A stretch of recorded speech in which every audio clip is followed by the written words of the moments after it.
Reserve bank of India ने housing finance को लेकर एक मास्टर सर्कुलर जारी किया। जितने भी लोग या फिर प्राइवेट एंटरप्राइजेस भी अगर हाउसिंग लोन के लिए अप्लाई कर रहे हैं या किसी भी हाउसिंग प्रोजेक्ट को फाइनेंस करवाने के लिए बैंक के पास पहुंचती हैं, तो उनके लिए इन गाइडलाइंस का मालूम होना बहुत ज़्यादा ज़रूरी है। रिजर्व बैंक ऑफ इंडिया ने इस मास्टर सर्कुलर में terms and condition set down कर दी है कि अगर किसी इंडिविजुअल को, आम आदमी को भी अगर लोन लेने के लिए जाना है घर बनाने के लिए, तो किन किन चीज़ों का ख्याल रखना होगा। इसमें सबसे इम्पोर्टेंट कंडीशन एक ही ऐड कर दी गई है कि एक एफिडेविट लोन लेते समय किसी भी इंडिविजुअल बोरोअर को जो है वो बैंक को देनी होगी, जिसमें वो ये कहेगा कि मैं सैंक्शन प्लान की वायलेशन नहीं करूंगा और जितने भी बिल्डिंग बायलॉज हैं उनका पूरा पालन करूंगा। उसके साथ ही में जब कंस्ट्रक्शन कंप्लीट हो जाती है तो उसके 3 महीने के अंदर अंदर कंप्लीशन का सर्टिफिकेट भी बैंक को देना होगा। अगर इन गाइडलाइंस का पालन नहीं होता तो बैंक के पास ये भी ताकतें हैं कि वो सारा का सारा लोन का अमाउंट रिकॉल कर सकते हैं, इंटरेस्ट और अन्य कॉस्ट के समेत। यानी कि आपने घर बनाने के लिए लोन तो ले लिया, लेकिन उसके बाद जो घर बनाया, या तो उसमें किसी बिल्डिंग बायलॉज की वायलेशन कर दी, या कहीं से परमिशन नहीं ली, या जितना प्लॉट पे आपने बताया था कि आप अपना मकान बनाएंगे उसे एक आध मरला इधर उधर आपने कर लिया, तो बैंक के पास ये ताकत होगी कि आपसे पूरा का पूरा लोन का अमाउंट जो है वो वापस वसूल कर सकता है बैंक। इसके अलावा और भी कई सारी डिटेल्स जो है वो इसमें गाइडलाइंस में शेयर की गई है, जिसमें एक इम्पॉर्टेंट ये भी है कि अगर कोई भी एप्लीकेंट बैंक को अप्रोच करता है हाउसिंग लोन के लिए, उसके लिए मैंडेटरी होगा एफिडेविट पर ये लिख के देना कि जो भी प्रॉपर्टी मैं खरीदने जा रहा हूँ उसे भी सैंक्शन प्लान के अकॉर्डिंगली बनाया गया है और उसका भी कंप्लीशन सर्टिफिकेट जो है देना होगा। यानी कि जो प्रॉपर्टी ऑलरेडी बनी हुई है उसे खरीदने के लिए भी अगर आपको लोन लेना है तो भी आपको ये सबमिट करना है वहां पर कि ये पूरे कानूनों का पालन करते हुए घर बनाया गया है। इसके साथ में ये कहा गया कि अनऑथराइज्ड जितनी भी कॉलोनीज हैं वहां पर घर बनाने के लिए बैंक किसी को भी लोन नहीं देगा जब तक वो कॉलोनीज रेगुलराइज नहीं हो जाती और जो है डेवलपमेंट और अन्य चार्जेस पे नहीं हो जाते। वहां पर एक आर्किटेक्ट जो है वो बैंक अपॉइंट करेगा जो ये सर्टिफाई करेगा अमाउंट, लोन के अमाउंट देने से पहले कि जो प्रॉपर्टी बनाई गई है क्या वो सैंक्शन प्लान और बिल्डिंग बायलॉज के अकॉर्डिंग है या नहीं है। यानी केवल आपके एफिडेविट सबमिट करने से बात खत्म नहीं हो जाएगी, बैंक भी अपना आर्किटेक्ट भेजेगा चेक करने के लिए कि क्या आप सच कह रहे हैं या नहीं। उसके अलावा ये बताया गया है कि लैंड एक्विजिशन को लेकर भी बैंक फाइनेंस केवल उन्हीं प्लॉट की परचेज के लिए करेगा जहां पर एक डिक्लेरेशन बोरोअर भरेगा कि वो उस प्लॉट के ऊपर घर ही बनाएगा और कुछ नहीं बनाएगा। उसके अलावा कंस्ट्रक्शन अगर बिल्डिंग की करनी है, ऑलरेडी कोई घर बना हुआ है, उसकी रिपेयर के लिए अगर अप्लाई करना है लोन के लिए, तो बैंक ने कहा है इंडिविजुअल्स को घर बनाने के लिए या फिर एग्जिस्टिंग घरों को ठीक करने के लिए लोन दिया जा सकता है। ऐसे व्यक्ति को भी लोन दिया जा सकता है जिसके पास ऑलरेडी एक जगह पर घर है लेकिन वो दूसरा घर बनाना चाह रहा है। इसके साथ साथ में बैंक ऐसे व्यक्ति को भी लोन दे सकता है जो अपना एक घर बनाकर उसे रेंट पर देना चाहता है क्योंकि उसके पास ऑलरेडी एक दूसरा घर है जो उसे एम्प्लॉयर की तरफ से मिला हुआ है। बैंक उन लोगों को भी हाउसिंग लोन दे सकता है जो पुराना कोई घर खरीदना चाहते हैं, जिस घर में पहले वो किराएदार थे लेकिन अब वो घर खरीदना चाहते हैं। इसके साथ साथ में बैंक उन लोगों को भी जो है फाइनेंस कर सकता है जो स्लम एरियाज में रहते हैं और उन स्लम एरियाज की कंडीशंस को इम्प्रूव करने के लिए अगर वो वहाँ पर घर बनाना चाहते हैं, लेकिन उसमें या तो डायरेक्टली गवर्नमेंट की गारंटी होनी चाहिए या इनडायरेक्टली स्टेट गवर्नमेंट की गारंटी होनी चाहिए कि उन्हें जो है यहाँ पर लोन दे दिया जाए घर बनाने के लिए। बैंक स्लम इम्प्रूवमेंट स्कीम्स के तहत भी जो है क्रेडिट अमाउंट दे सकता है। और उसके साथ साथ में जहाँ पर एक एप्लीकेंट के पास ऑलरेडी एक प्लॉट है और वो बैंक के पास जाता है कि मुझे घर बनाना है, तो उसे सैंक्शन प्लान की कॉपी जो है उसी व्यक्ति के नाम पर जो व्यक्ति लोन ले रहा है वो भी बैंक में सबमिट करनी होगी। इसके साथ साथ में एक कहा है कि कोई भी लोन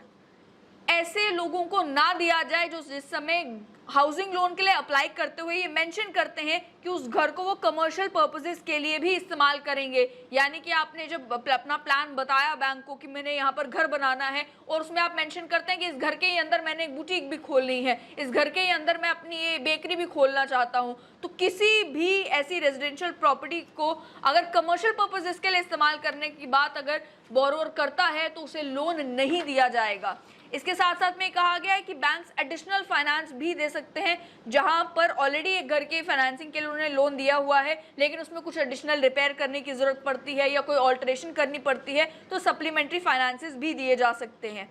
वो इंडिविजुअल्स जिन्होंने ऑलरेडी अन्य सूत्रों से पैसा जनरेट किया है घर बनाने के लिए, उन्हें अगर एक्स्ट्रा पैसे की जरूरत पड़ती है तो सेकंड मॉर्टगेज लेकर भी बैंक जो है लोन दे सकते हैं। लेकिन बैंक को ये कहा गया है कि फाइनेंसिंग करने से पहले 2-3 चीज़ों का ख्याल रखा जाए कि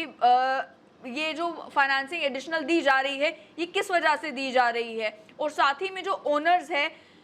क्या वो उसी घर में रह रहा है या कोई किराएदार है जो अपने घर की जो है मरम्मत के लिए पैसे मांग रहा है बैंक से। उसके अलावा जो नीड बेस्ड रिक्वायरमेंट्स है रिपेयर्स के, एडिशंस के, उसकी एस्टिमेटेड कॉस्ट को लेकर बैंक श्योर होना चाहिए, तब जाकर आप जो है वो अमाउंट दे सकते हैं। बैंक फाइनेंस अब किन किन लोगों को नहीं दे सकता housing loan, housing finance? Bank को ये कहा गया है कि बिल्डिंग्स कंस्ट्रक्ट करने के लिए, जो बिल्डिंग्स गवर्नमेंट या सेमी गवर्नमेंट ऑफिसेज के लिए इस्तेमाल होंगी या म्युनिसिपल और पंचायत ऑफिसेज के लिए इस्तेमाल होंगी, उनके लिए बैंक लोन नहीं देगा। इसके साथ साथ में बैंक को ये कहा गया है कि अगर नबार्ड जैसा कोई इंस्टीट्यूशन रीफाइनेंस करने को तैयार हो जाता है तो ऐसी एक्टिविटीज के लिए लोन दिया जा सकता है। उसके साथ साथ में कोई भी प्रोजेक्ट जो पब्लिक सेक्टर एंटिटीज अंडरटेक करती हैं, जो कि कॉर्पोरेट बॉडीज नहीं है, यानी कि पब्लिक सेक्टर अंडरटेकिंग तो जरूर है लेकिन कंपनीज एक्ट के तहत जो रजिस्टर्ड नहीं है, उन्हें बैंक फाइनेंस नहीं करेगा कोई भी बिल्डिंग कंस्ट्रक्ट करने के लिए। ये कहा है even in respect of projects undertaken by corporate bodies. Bank को पहले इस बात पर श्योर होना चाहिए कि प्रोजेक्ट जो है वो कमर्शियल लाइंस पर रन करेगा, और जो भी अमाउंट बैंक किसी भी इस पब्लिक सेक्टर एंटिटी को देगा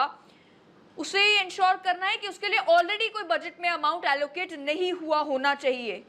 अगर बजट में ऑलरेडी अमाउंट सैंक्शन किया गया है लेकिन उसके एडिशनल में पैसे की जरूरत है तो बैंक उसे देने के बारे में सोच सकता है, लेकिन उसके लिए भी बैंक को ये श्योर होना पड़ेगा कि ये प्रोजेक्ट जो है वो कमर्शियल लाइंस पर रन कर रहा है और सरकार इंटरेस्टेड है इस प्रोजेक्ट को प्रमोट करने के लिए ताकि गरीब तबके के लोगों का फायदा हो सके। आप जानते हैं कि सरकार की तरफ से भी कई सारे ऐसे प्रोजेक्ट्स लाए जाते हैं जहां पर हाउसिंग प्रोजेक्ट्स क्रिएट किए जाते हैं, कोई बिल्डिंग्स क्रिएट की जाती है ताकि बाद में उसे लोगों को अलॉट किया जा सके। तो इन सिचुएशंस में कहा है कि कमर्शियल लाइंस पर अगर कोई ऐसा प्रोजेक्ट आता है जिसके लिए बजट में एलोकेशन जो है नहीं हुई है तो जाकर बैंक सोच सकते हैं कि उसके लिए अमाउंट दी जा सके। लेकिन उसमें भी अगर सरकार ऑलरेडी कुछ सब्सिडी दे रही है तो सब्सिडी की अमाउंट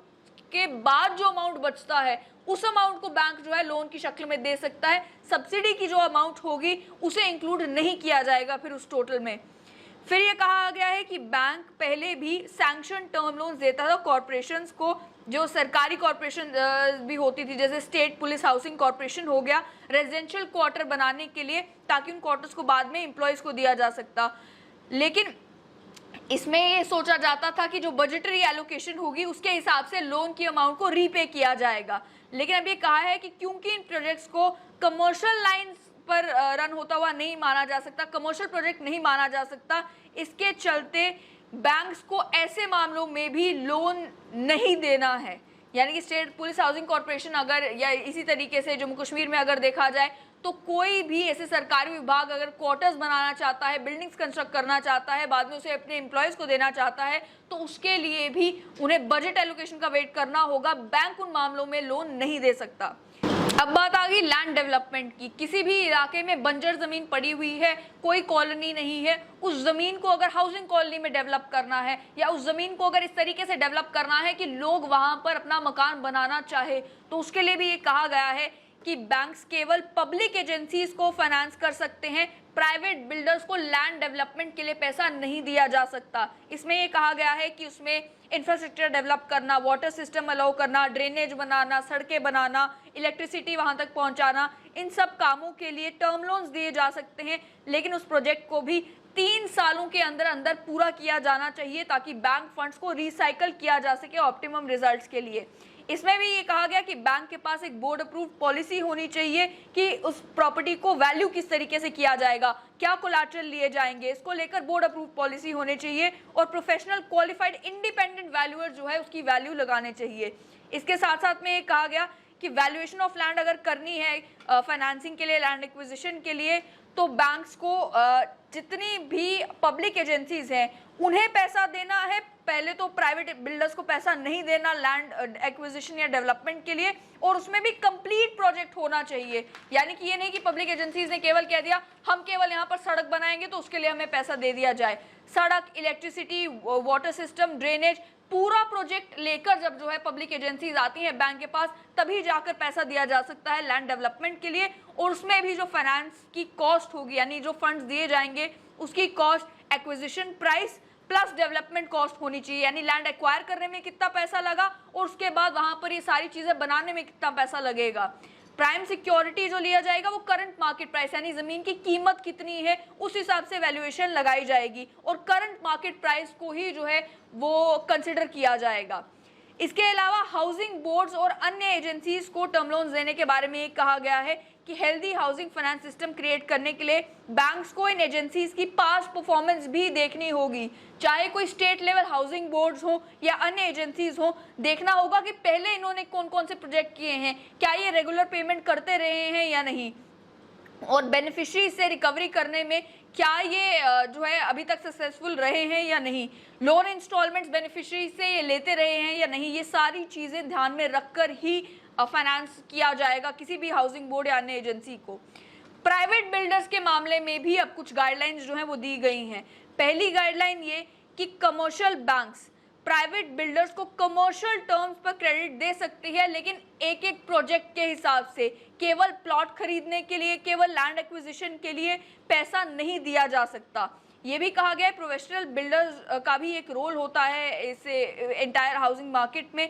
जहां पर लैंड जो है वो पब्लिक एजेंसीज एक्वायर करेंगी, स्टेट हाउसिंग बोर्ड्स डेवलप करेंगे, अन्य पब्लिक एजेंसीज डेवलप करेंगी। वहीं स्पेसिफिक अगर कोई प्रोजेक्ट बनाना है, कोई कॉलोनी खड़ी करनी है, कोई बिल्डिंग्स बनानी है, फ्लैट्स बनाने हैं, तो उसके लिए कमर्शियल टर्म्स पर क्रेडिट दिया जा सकता है प्राइवेट बिल्डर्स को। लेकिन बैंक्स को ये कहा गया है लैंड एक्विजिशन को हाउसिंग प्रोजेक्ट का पार्ट नहीं माना जाएगा, यानी जमीन प्राइवेट बिल्डर को अपने दम पर खरीदनी है या कहीं और से पैसे का इंतजाम करके खरीदनी है। लैंड खरीदने के लिए बैंक पैसा प्राइवेट बिल्डर्स को नहीं देगा। इसके अलावा जो क्रेडिट दिया जाएगा, लोन्स दिए जाएंगे प्राइवेट बिल्डर्स को, वो बैंक डिसाइड करेगा कि उसकी टर्म्स एंड कंडीशंस क्या होंगी, यूजुअल सेफगार्ड्स देखने होंगे, क्या सिक्योरिटी ली जाएगी और कितने पीरियड के लिए लोन दिया जाएगा, ये सारी चीजें बैंक डिसाइड करेगा। और उसमें भी कहा गया है कि बोर्ड अप्रूव पॉलिसी होनी चाहिए। ऐसा क्रेडिट जो है केवल जो बिल्डर्स जिनकी कोई रेपुटेशन है, जो क्वालिफाइड पर्सोनल है, प्रोफेशनल्स हैं, उन्हीं को दिया जाएगा और उनकी भी क्लोज मॉनिटरिंग की जाएगी, देखा जाएगा कि वो प्रोजेक्ट पर क्या काम कर रहे हैं।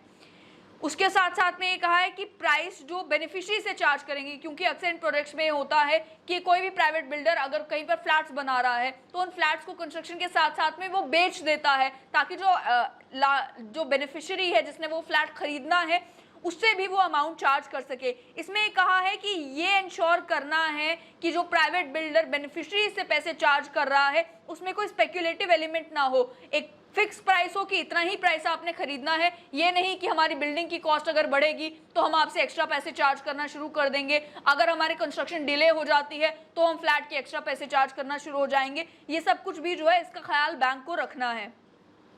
इंटरमीडिएरी एजेंसीज को भी पैसे देने से पहले इन चीज़ों का ख्याल रखना है कि बोरर साइज क्या है लोन का और क्या टर्म्स एंड कंडीशंस होंगी एनआरआईज को अगर लोन दिए जाने हैं तो उसके लिए।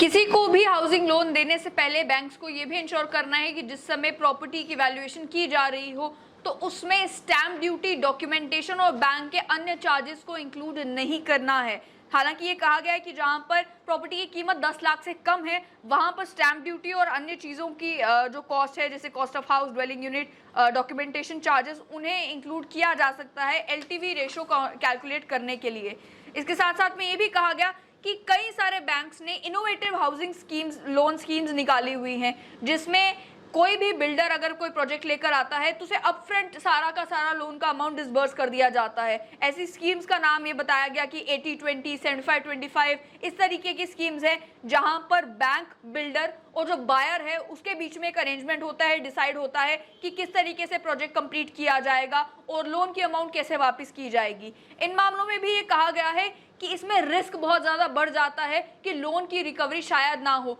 अगर जो बिल्डर है उसके और बेनिफिशियरी के बीच में कोई डिस्प्यूट आ जाता है या बैंक और बिल्डर के बीच में कोई डिस्प्यूट आ जाता है तो बैंक खतरे में होता है कि वो अमाउंट रिकवर ना कर पाए। और इसके साथ साथ में कई बार अगर बोरोवर ने पैसे नहीं दिए तो जो बिल्डर है उसके क्रेडिट स्कोर पर इफेक्ट पड़ना शुरू हो जाता है। इसी के चलते ये कहा गया कि ये इंश्योर करना है बैंक्स को कि अगर कोई भी लोन का अमाउंट डिसबर्स किया जा रहा है तो उसे जोड़ा जाए कंस्ट्रक्शन के स्टेजेस के साथ, कि पहले आपको प्लंथ भरना है उसके लिए इतने अमाउंट दे दिए, फिर आपको जो है चार दीवारी करनी है उसके लिए इतना अमाउंट दे दिया, और वैसे धीरे धीरे करके जो है अमाउंट डिसबर्स करना है ताकि एक ही बार में आप अमाउंट देकर ये ना हो कि आपका अमाउंट या तो मिसअप्रोप्रिएट कर लिया जाए, यानी कि जो बिल्डर है उसे हाउसिंग प्रोजेक्ट बनाने की जगह किसी और काम के लिए इस्तेमाल कर ले, या फिर आप अमाउंट एक ही बार में दे दे, कंस्ट्रक्शन कंप्लीट होने में समय लगे या एक्स्ट्रा अमाउंट की जरूरत पड़े तो आपकी अमाउंट रिकवरी में प्रॉब्लम आना शुरू हो जाए। इसके साथ साथ में ये भी कहा है कि आपको लोन देने से पहले ये भी देखना है कि ये जिस अथॉरिटी को, जिस भी बिल्डर को आप पैसे दे रहे हैं, लोन दे रहे हैं, उसकी कोई ऐसी पास्ट हिस्ट्री ना हो कि उन्होंने कोई प्रोजेक्ट लिया तो उसके बाद बनाए बगैर ही उसे अधूरा छोड़ दिया। इसके साथ साथ में रियल एस्टेट जहां पर शामिल हो जाती है वहां पर भी गवर्नमेंट की और लोकल अथॉरिटीज की प्रायर परमिशन होना जरूरी है। ये इंश्योर करना कि सारी क्लियरेंसेस मिल चुकी हैं, सारी परमिशंस मिल चुकी हैं, वो इंश्योर करने के बाद ही लोन की अमाउंट जो है वो दी जाए। इसके साथ साथ में अगर कहीं पर भी कोई हाउसिंग प्रोजेक्ट बन रहा है और बिल्डर ने उसके लिए लोन लिया है तो उन्हें अपने पैम्फलेट्स में और बाकी सब चीज़ों में ये बैंक का नाम और बाकी सारी डिटेल शेयर करनी है, ताकि कोई भी अगर वहां पर फ्लैट खरीद रहा हो तो उसे मालूम हो कि ये लोन लेकर फ्लैट्स बनाए जा रहे हैं, और अगर कल को उन्हें फ्लैट बेचना पड़ जाए तो एनओसी देने के लिए भी बिल्डर तैयार होना चाहिए, ये भी उसे मेंशन करना है। लेकिन ये मास्टर सर्कुलर में सारी रूल्स एंड रेगुलेशंस और गाइडलाइंस तो दे दी गई जिन्हें बैंक्स को फॉलो करना है, लेकिन उसके बावजूद भी आरबीआई ने एक और सर्कुलर निकाला जिस सर्कुलर में ये कहा कि हालांकि हम बैंक्स को बता चुके हैं कि उन्हें किन किन गाइडलाइंस का पालन करना है, उसके बावजूद भी ऐसा देखा जा रहा है कि कमर्शियल वायबिलिटी को नहीं देखा जा रहा जिस समय पैसे दिए जा रहे हैं। एंड यूज ऑफ फंड्स क्या है, क्या फंड्स को सही तरीके से इस्तेमाल किया जा रहा है, उसे भी मॉनिटर बैंक्स ठीक तरीके से नहीं कर रहे। और ये कहा गया कि बैंक्स और फाइनेंशियल इंस्टीट्यूशंस हमारी इंस्ट्रक्शंस को वायलेट कर रहे हैं उन मामलों में जिन मामलों में गवर्नमेंट ओन एंटिटीज हैं जिन्होंने लोन लिया है। ये कहा गया कि टर्म लोन्स केवल कॉर्पोरेट बॉडीज को ही दिया जाए और उनकी भी बैंकेबिलिटी और वायबिलिटी देखी जाए कि क्या वो पैसा रिटर्न करने की पोजीशन में आएंगे, क्या जो भी वो प्रोजेक्ट बना रहे हैं उससे वो इतना पैसा इकट्ठा कर लेंगे कि वो पैसा वापस दिया जा सके। और साथ ही में ये कहा गया कि बैंक्स की अटेंशन इस बात पे भी लाई जाती है कि बैंक्स को एक ओवरऑल रिव्यू कैरी आउट करना है अपने बोर्ड के सामने और ये बताना है हर 3 महीने के अंदर अंदर कि हमने आरबीआई की इन गाइडलाइंस का कितना पालन किया और कितना पालन नहीं किया। यानी साफ तौर पर ये कि हाउसिंग लोन्स को लेकर कई सारे चेंजेस जो हैं वो आ चुके हैं जिनका डायरेक्ट इम्पैक्ट इंडिविजुअल बोरोवर्स हो, जो आम आदमी अपना घर बनाना चाहता है उसके ऊपर भी होगा और वहीं प्राइवेट बिल्डर्स के ऊपर भी होगा। सबसे सिग्निफिकेंट इसमें यही कि अगर आपके पास कोई प्लॉट है और आप उस पर घर बनाने के लिए बैंक के पास लोन लेने के लिए जाते हैं, सारी परमिशंस होनी चाहिए। किसी भी बिल्डिंग बाय लॉ की अगर आप वायलेशन करते हैं, कोई भी परमिशन अगर आपके पास नहीं है या जो आपने सैंक्शन प्लान बताया था उसके अलावा उससे हटके जाकर आप कोई भी कंस्ट्रक्शन करते हैं तो बैंक के पास ये अथॉरिटी है कि वो सारी की सारी लोन की अमाउंट आपसे वापस ले सकती है।